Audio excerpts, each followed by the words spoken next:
Welcome to Black Girl Say Something, where this black girl has something to say.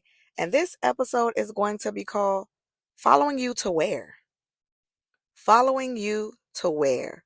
And so I find myself in this space where I'm having this conversation more frequently since I've grown so quickly over on TikTok. And as someone who's been in the space of social media since MySpace days, let's just say maybe I'm an expert at a thing or two about the evolution of content and content creation and what that looks like. And it takes me back to when I was very first starting out my business. I had a regular Instagram page and then I created my business page, Top Notch Eyewear, a business Instagram. And I would just post pictures of the glasses that I wanted to sell and tell people to DM me. Started from very humble beginnings. And then as time changed on Instagram, it was you could create videos. So it was only pictures, and then the ability to just create videos became a thing. And so then I was like, oh, okay, now I know how this works. And then the bigger part of that was engagement. And so I was a part of a lot of different networking groups in black business owners. And we created a space where we would make sure to engage with each other's content at a certain time of the day to push engagement and kind of trick, if you would, the algorithm into believing that there was more engagement than it would be. So, for example, if I posted at 1 p.m. on a Monday, the group of about 20 of us would know that I posted at 1 p.m. on a Monday, and they would flock to that content at the 1 p.m. on a Monday and create engagement by liking, sharing, commenting. At the time, stories wasn't a thing yet. And so I found myself having the conversation about the life cycle of content, and how the life cycle of content now is seen as being shorter. And here's the thing, having a doctorate in health science does provide me with a certain level of understanding when it comes to research, when it comes to the institute that is research, statistics, and data analysis. And so, because of all of that, I can tell you from the standpoint of where I am, not only as a consumer of content, but a creator of content. Before people were calling themselves content creator, we were just business owners advertising our business, which comes full circle to being a content creator.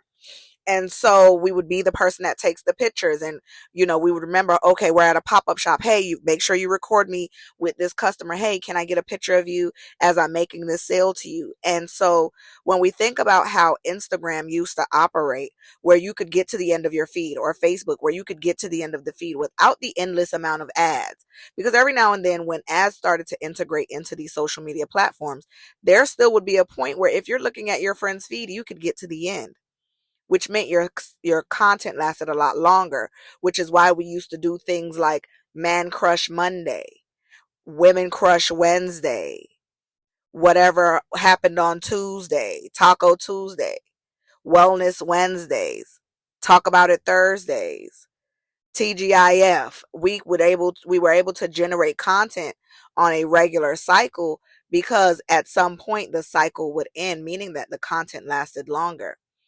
So now that we're in this place where we have endless scrolling, the scrolling never ceases to end.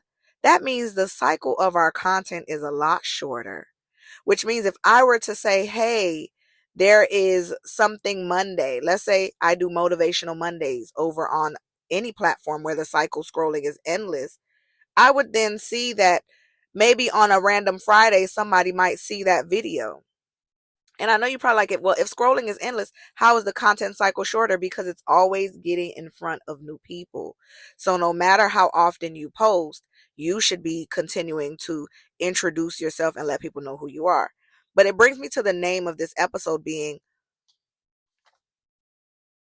Following You to Where. Forgive me.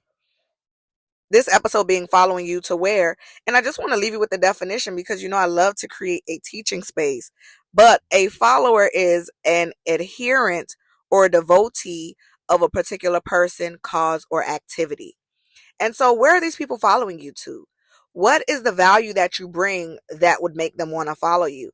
I think when I see people getting online and talking about how to create content and what is the purpose of your content and finding a niche, as a no niche baddie myself, and I'm no niche in real life, not even in content creation. I'm a phlebotomist, I'm an optician, I'm a professor, I'm a researcher, I'm a entrepreneur that has many skills and talents that I know how to monetize on.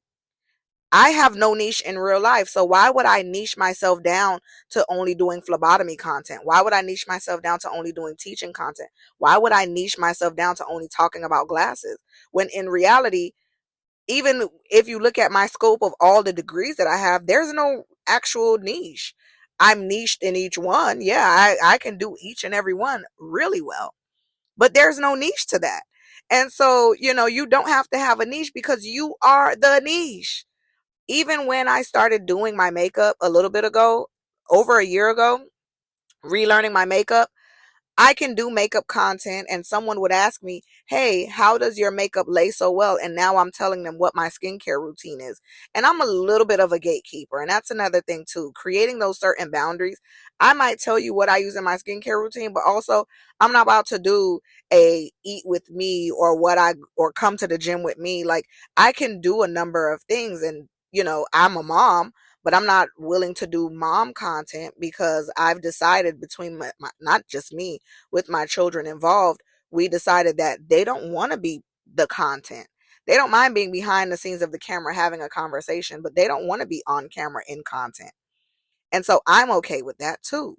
So I think when you have a niche, you do put yourself in an uncomfortable position, because where do you want the people to follow you to? When I created a course called Racial Disparities in Healthcare over on TikTok, which now is a monetized course on a learning platform that you can purchase, my goal was not to keep those people in TikTok.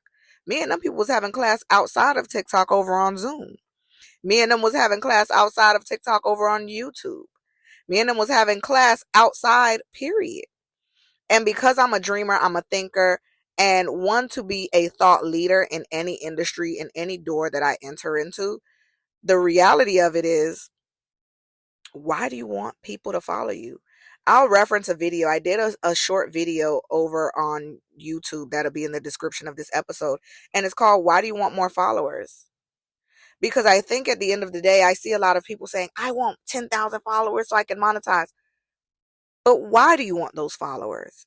Because monetization doesn't come soon as you get those 10,000 followers, as I know that to be true with somebody who stands right now at TikTok with 32,000 followers. The reality is, the monetization doesn't come from the platform itself. The monetization comes from the value that I bring and the products that I provide outside of TikTok. When that video went viral, and I'm talking about 200 and something plus 200 and something plus thousand views, and still to this day people are like, how can I register for the class? Now they got to pay for the class. It ain't free no more. The information not free no more. It was yesterday's price, ain't today's price, right? So where are they following you to? They're following me to the fact that, hey, the website that I own, topnotcheyes.com, is also where you can register for the class. Now they're like, oh, she also does glasses too. She also has her own eyewear line. She also, and also, she published a book called Nevertheless She Breastfed Despite Racial and Cultural Disparities that we also need for this course. Where are they following you to? And this might not be everybody's portion. This might not be everybody's thing. But when I think about, people coming out and talking about what they get paid via social media, the reality is posting on social media does provide you the opportunity to present a resume. For me, essentially, as someone who is an entrepreneur, it was never about the resume, and always it was never about building a social media portfolio that is a resume, because I can show you videos upon videos where I've been on camera with other podcasts.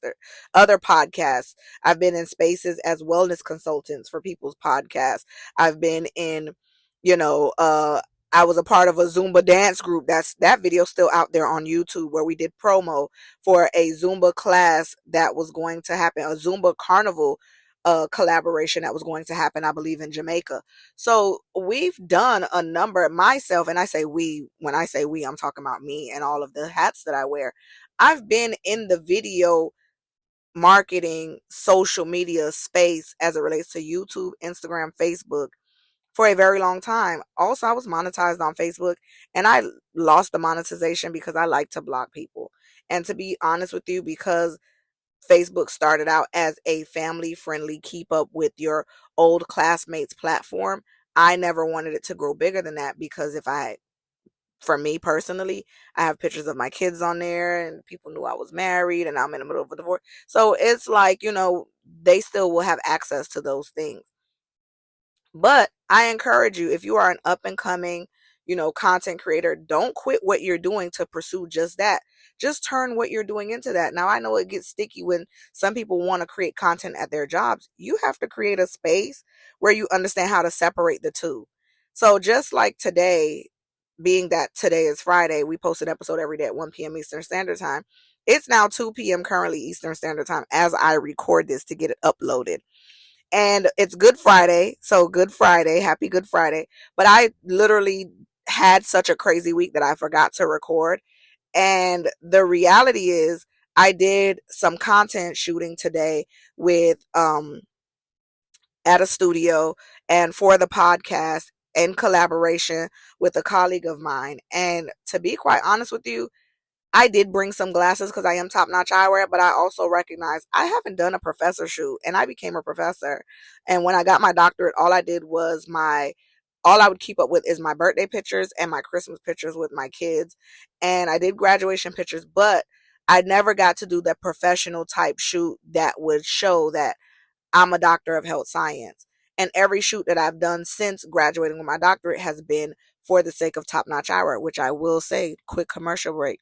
Top Notch Eyewear is a mobile and virtual optical servicing South Florida. But if you are further away, we could definitely service you virtually. We specialize in high prescriptions as well as frames for a comfort fit for faces of the ethnic type, like myself. So wider bridges for a comfort fit, longer temples for a comfort fit. And even when you have them on and you smile and you have high cheekbones, your frame's not moving around. So we say at Top Notch Eyewear, you will see the difference because the difference is seeing top notch, not just in how you see, but in the service that you'll receive. For more information, you can visit topnotcheyes.com or you can text your prescription to the number that is listed on the site. That is topnotcheyes.com. See the difference. Anywho, back to what I was saying. So I have a lot of photo shoots that are top notch eyewear-esque. But today, when in collaboration, I know the content producer was like, oh, bring some glasses. This will be a great opportunity. And to be quite honest with you, we didn't do much with the glasses because I was like, I wanted to focus primarily on the teaching of the new class that's about to come, like the promotion for the new class that I'm about to teach, which is Healthcare is Politics, and my book, which had gained a number of sales at the top of this year, and just really leaning more into my professional side as a doctor of health science who concentrated in global health. Anywho, if this episode resonated with you, share this with at least one person. Remember, Black Girl Say Something airs an episode every Friday, 1 p.m. Eastern Standard Time. And don't forget to interact with the links in the description of this episode. We're on Patreon. Follow us on TikTok. Like us on Facebook. And of course, subscribe to our YouTube. And I thank everyone for their support and their prayers and just really tuning in and supporting Black Girl Say Something because this Black girl has something to say.